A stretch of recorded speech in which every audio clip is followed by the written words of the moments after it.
Welcome to the Voyage of Naughty Knots.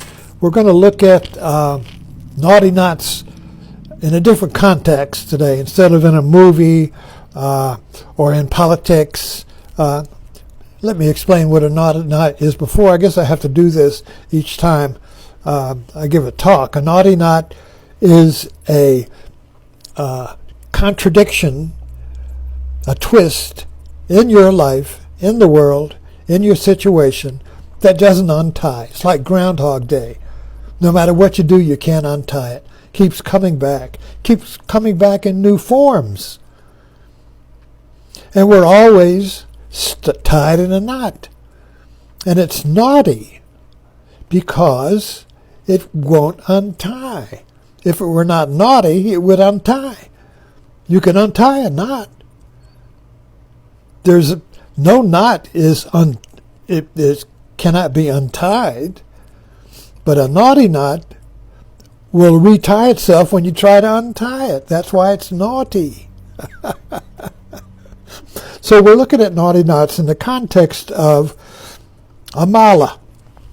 Now, mala, I started practicing yoga as a spiritual practice in 1970, and my guru gave me a mantra and a mala, and told me to, as my discipline, to do 60 rounds of your mala a day. 60 rounds. Now a mala has 108 beads. This one is a half mala. And so you get a mantra, which is a prayer. It's in Sanskrit, or it can be Hail Mother, Mother of God, whatever. It can be a Christian prayer. But normally the mantras are in Sanskrit, which is the sacred language of India. And the mantra is what you repeat while you do your mala. So one round of a mala would be, and my mantra that was given to me by Swami Muktananda was Om Namah Shivaya.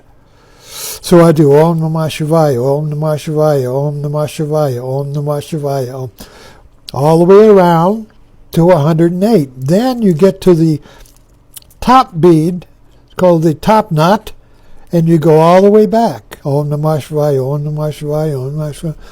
So when I started doing yoga, and my teacher or guru gave me this discipline to do, which basically was putting her foot on my neck.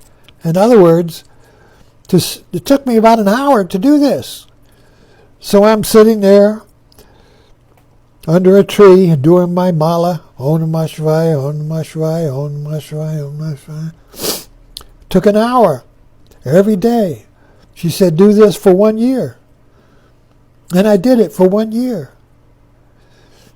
And then she said, well, after you do this for 1 year, you can do what you want. In other words, it was like you do this for a year and you'll be free from the knots.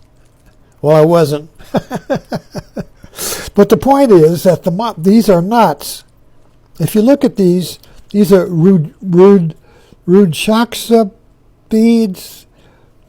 They look like little shriveled heads, like headhunters' heads, like little shriveled heads. They come from India. Rudraksha beads, I believe, and they're very textured, so you can get a grip on them. Now Kali, the Indian goddess, wears a mala of skulls. So this is the idea behind the mala, is that these are knots.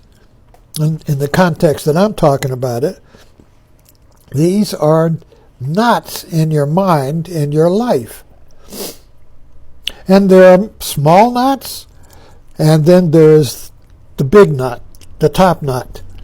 And I'll talk about this later. So you never cross over the top knot. You go around to the all the way around to the top, then turn around and go back. So you go boom, like that, you see. The top knot. What is the top knot? The top knot is where all the other knots begin.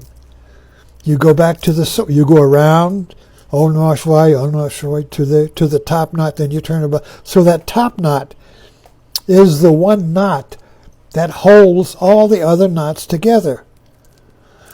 So if you could untie that, let me put this back on here. So if you could untie,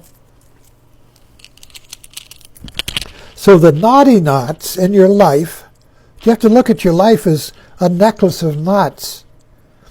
Our life is a string of karma with knots strung on it. And we think every knot is different. So today I got a knot with the lawnmower, can't fix the lawnmower. Tomorrow night, the next day or the next moment, I got a knot with the can't pay the heat bill. Oh, no matter what, And so we go from one knot to another. And the illusion is that they're all different knots. That this is the first time I've got this knot, you see. It could be a physical knot. It's a mental knot, a spiritual knot, a knot in my situation and my job. Knots. Everywhere we go, we have knots, you see. You want to go here? Knot. You want to go, I want to do this. Knot. I'm going to do this. Knot. You see, this starts in childhood with the parent. I want to do this. The mother says, knot. You go to school. I want to do this. Knot. Where we go. Life is just one knot after another. And the illusion is, the Maya is, that they're all different knots. But the knot is one knot. If you could find that one knot, if you could untie that one knot, you see, you would be free from all the knots. But we can't find the one knot. All we can find are situational knots. Knots for this, knots for that. Situational knots, knots in our life. But that one knot, if I could just find that one knot, if I could just find that nagging feeling that I'm not complete, that nagging feeling that there's more. No matter if I win the lottery, no matter what I do, there's a sense of, is this it? There must be more. This is not, I cannot rest. There's more knots, you see. There's more. This is not the end. We can never find the end of the knots in life. But we can find the top knot. Call it the guru knot, or the knot in my story that ties me in knots. What is my essential question?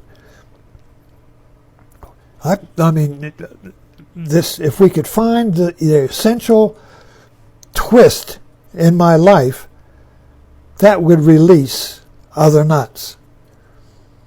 So what is that? I think for me, the question was, how can I be of service? How can I